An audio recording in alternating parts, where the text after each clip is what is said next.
There are nationwide protests against the coronavirus lockdown, but President Trump has a plan to reopen the economy.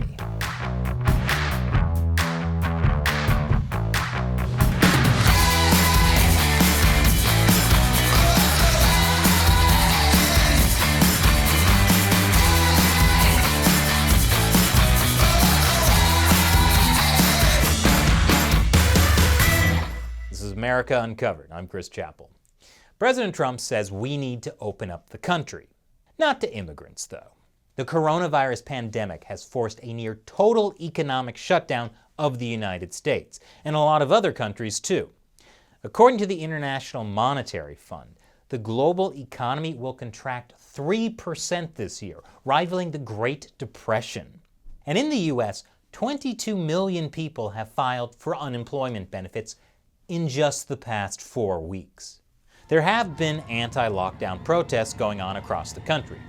People reacting to what they say are harsh, unfair shutdown measures, and they want to be allowed to go back to work.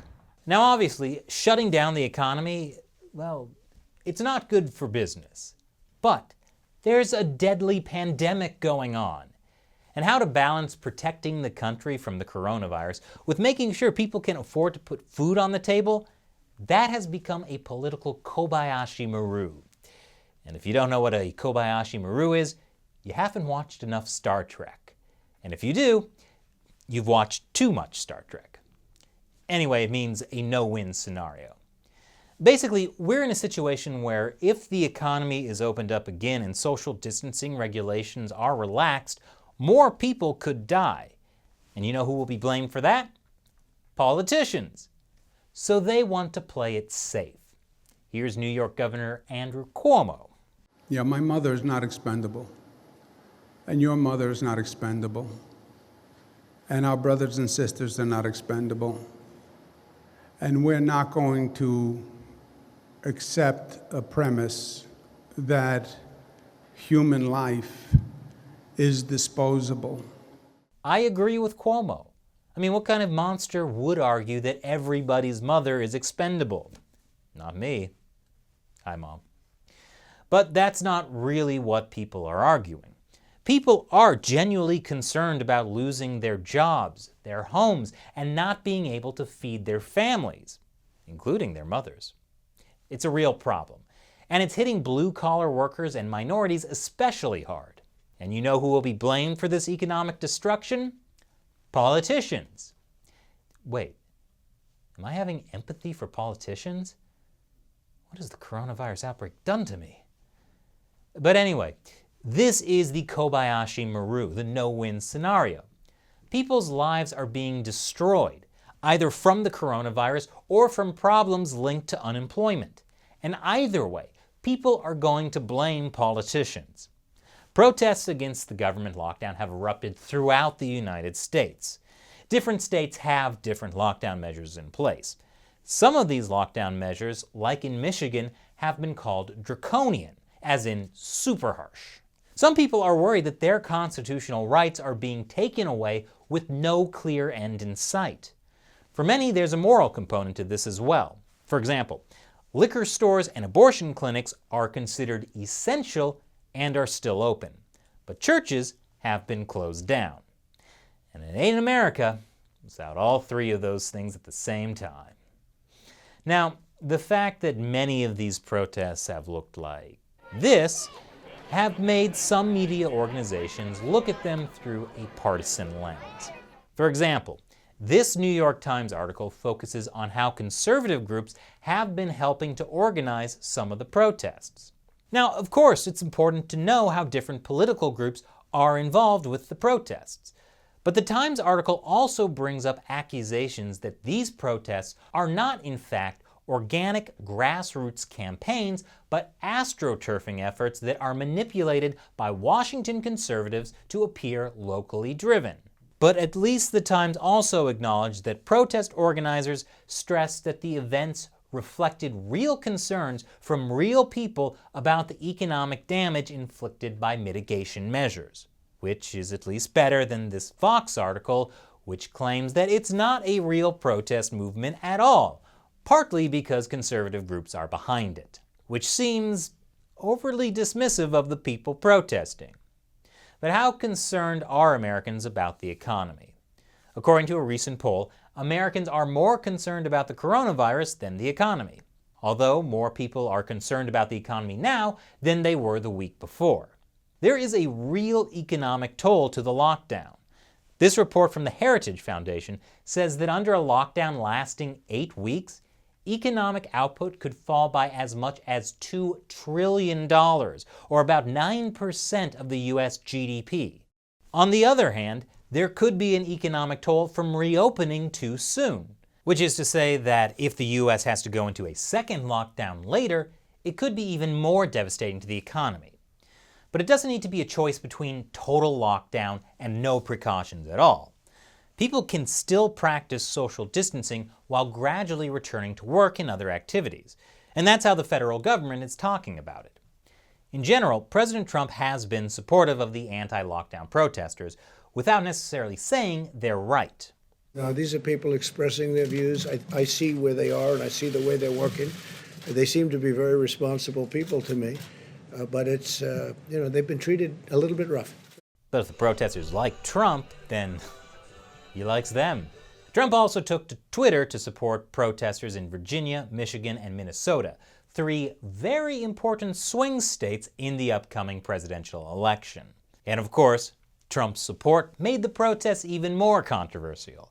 Here's what a guest on MSNBC recently said about the protesters. They've gone from all lives matter to no lives matter. These folks are, let's be honest about what they are. They are the Fox News, Nazi Confederate, death cult rump of the Republican Party. Okay, that's at least less bad than what Filipino President Rodrigo Duterte had to say about people who violate coronavirus lockdown measures. Shoot them dead. He later clarified he was kidding. And people say my jokes aren't funny. Despite the controversy, both the federal and local governments in the U.S. are moving toward reopening the economy. President Trump announced a 3-phase plan to open up the country. It's called Opening Up America Again. I'm sure production on the hats has already begun. Even with the economy opened up, somehow I don't think those hat sales will go very well. Now, despite a media framing of Trump fighting governors, Trump says governors will get to make the final call on how and when to open up. Governors will be empowered to tailor an approach that meets the diverse circumstances of their own states. Every state is very different. They're all beautiful. We love them all, but they're very, very different. Wow. Does the reopening plan also involve Trump reading a bedtime story and kissing each state on the head? They're all beautiful, and he loves them very, very much. Here's what Trump's Opening Up America Again plan calls for. If states meet certain criteria, they can begin the 3-phase opening up process, but they have to ensure things like continued social distancing and protecting people who use mass transit. Protecting people on mass transit. Okay, New York City is never reopening. But for states that can meet these criteria, there are specific recommendations for each phase of reopening. During Phase 1, vulnerable individuals should continue to shelter in place, but others can venture out as long as they ensure social distancing and avoid groups larger than 10. Employers should continue to encourage teleconferencing when possible, but employees can gradually return to work in phases. Schools and bars will still remain closed, and trips to senior centers should be prohibited. But churches, sporting venues, and most importantly, gyms can finally reopen. Yes, the gains shall return. That is a 100% real image that our editor made in Photoshop. Anyway, in Phase 2, non-essential travel can resume, and people can gather in groups of up to 50. Employers should still encourage teleconferencing, and schools and bars can reopen as well. I consider that a big kindness to the teachers. In Phase 3, things are basically back to normal, just with a little more consciousness about hygiene. yes, you still should wash your hands. Now again, this will be determined on a state-by-state basis, and states hit harder by the coronavirus, like New York, will probably be shut down longer. And even when they begin to open up, it will take more than a month to go from phase 1 to phase 3, assuming there is no sudden spike in coronavirus cases, which would mean everything closes down and the process repeats itself. That will be difficult for a lot of people. But Dr. Anthony Fauci, part of Trump's coronavirus response team, said the White House plan is the way to go.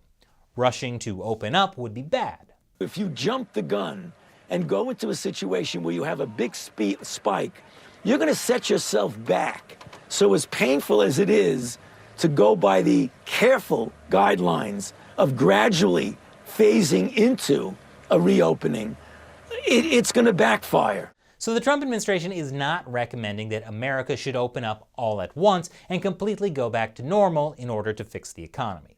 Instead, they have a gradual reopening plan that they have stressed is still up to each state to determine if and when to implement. And whether or not you think the anti-lockdown protesters are a partisan political movement, it is important to talk about how much lockdown is too much and how to restart the country again. It's going to be tricky, but we can't stay locked down forever. Except for New York City, because the subway is just one giant coronavirus train. Now, did you know? YouTube has been secretly unsubscribing people from the show. Make sure you're still subscribed. And if you're new to America Uncovered, I hope you'll subscribe and hit that like button. Tell me what you think about the lockdown protests and opening up the country in the comments below. Once again, I'm Chris Chappell. Thanks for watching America Uncovered.